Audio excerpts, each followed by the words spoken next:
Welcome back to Ma Gurukul. There was a request from Rashmi BG. She is a subscriber of our channel, and her request was how to teach lowercase alphabets, that is writing for alphabets for children. So thank you, Rashmi, for your request, and this video is dedicated to you. Rewriting skills, then we go to the actual writing. Okay, so lowercase, I will show completely A to Z today, but never do that with children. Always try to teach a minimum of only 2 alphabets. Only 2 alphabets, a maximum of only 2 alphabets in a single day. Okay, don't exceed beyond that. So if it is A, right, so it is and A. I am doing A again. I will write each alphabet twice. Okay, so I'll write here. Let me write it this side. So okay, they don't lift the pencil. Children don't lift the pencil while writing lowercase. This is A. B is a standing line and a curve. B. C, I don't lift the hand. Okay, C. D, E,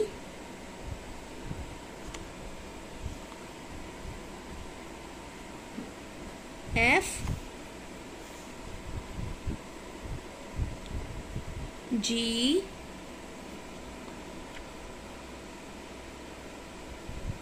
H,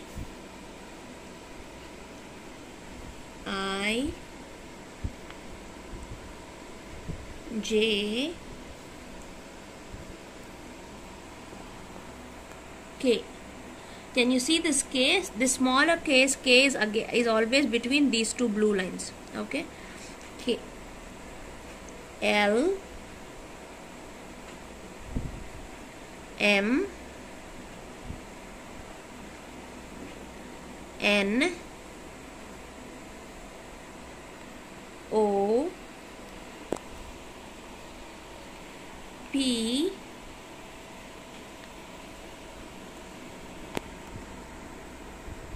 Q,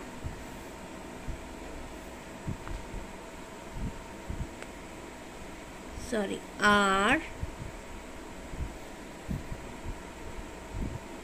S,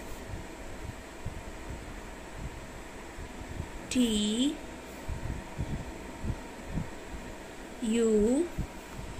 Few people write this as like this also. Okay, V, W, X, Y, and Z.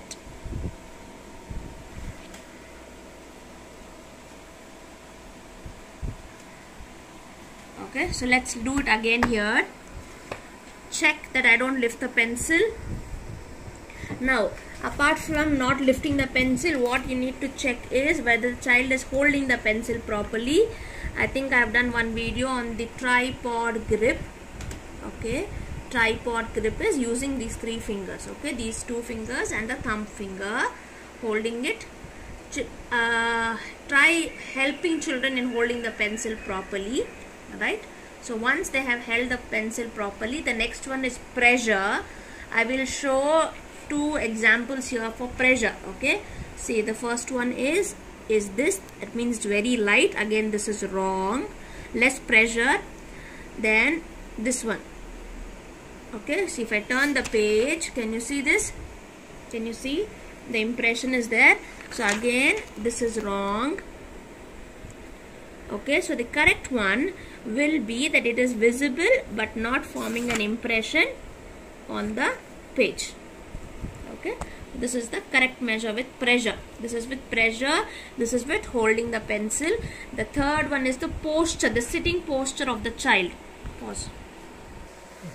So the third one is the sitting posture of the child. So make sure that you give them a table which is of their height, where they need not bend too much or where they need not lift their hand too much.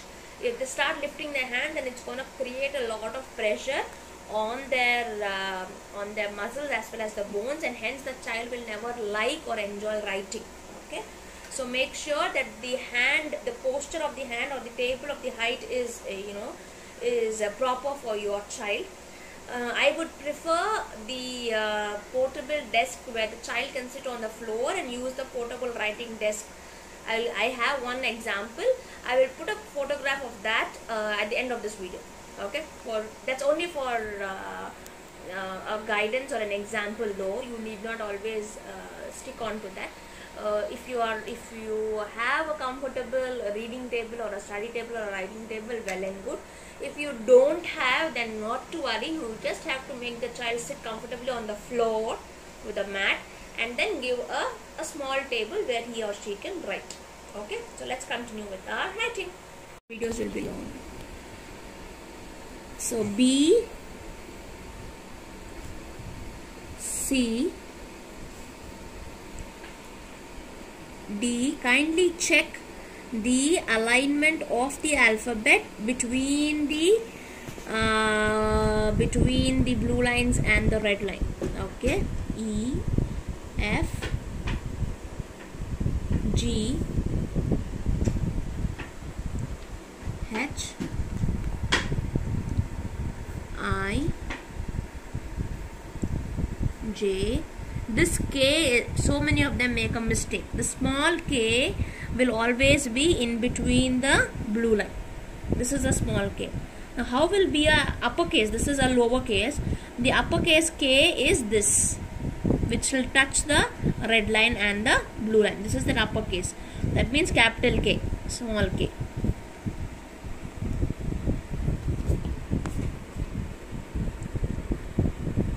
L. Now M, there are few who write M with a small curve on that, and there are few who write M just like this. Right? Both can be considered right. Both can be considered right. M,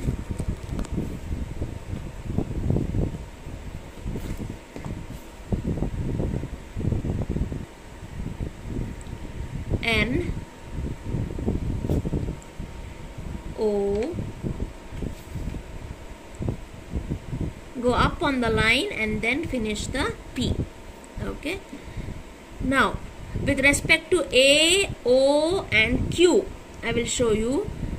Kairav used to do this. He used to go on the opposite side. I'll show it to you again. The correct method is you go towards from the left hand side on to your right hand side. Okay, you complete the circle for A, O and Q, all of it. However, children might do this mistake of going it in this way. If they do this, then they'll have to lift their hand again and then complete an A or an O, or again complete it and come back and give a Q, which might not look neat and which also can strain them, right? So make sure that while you're teaching, you teach them properly. The pre-writing skills need to be perfect, right? So it is like this. You complete the curve and then come down and write the Q. Okay, so R, there should be a slight gap here in the R. Okay, S, T, U, V, W, X, Y and Z. Z or Z. Okay, so A to Z, lowercase.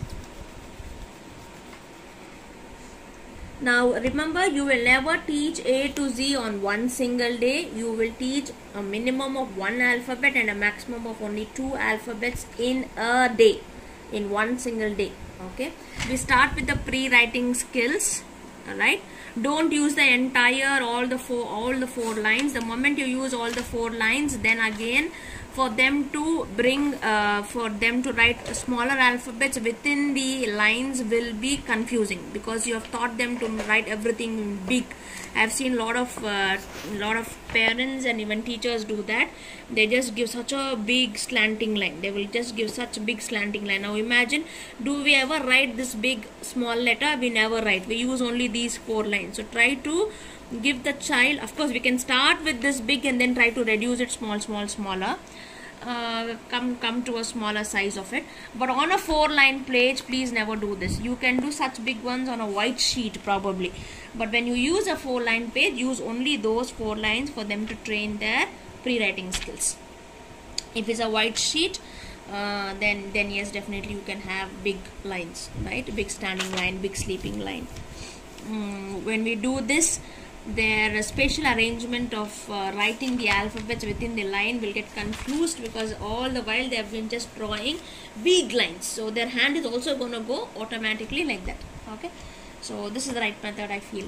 Standing line, slanting line from right hand bottom to the left hand bottom, the right and the opposite side, and then the sleeping line, curve again, the left hand curve and the right hand curve, or clockwise and the anti-clockwise curve. Alright, so you can make any number of innovations there. Again, you can, because if you are artist, then you will automatically get a lot of ideas. Even this also works. So same thing, change this into a honeybee, or it can be an egg and a hen. So we can always teach them. So why the butterfly is going there? To drink nectar. So then we go off with the alphabet. So I have taught A to Z today, but you are not supposed to teach children in the beginning from A to Z at one single day. Please never do that. Go slowly, steadily. So you can use a slate also initially, because the chalk will allow the children to hold onto the grip, will help them holding onto the chalk. It will be much easier for them. Then yes, if you do like this video, please do like, share and subscribe, of course, for all the lowercase alphabets or small letters. And don't forget to pass it on to your friends if you feel it is worth passing on. And do write to me in the comment section if you have any recommendations, or if you want any more videos regarding the same. Thank you. Bye bye.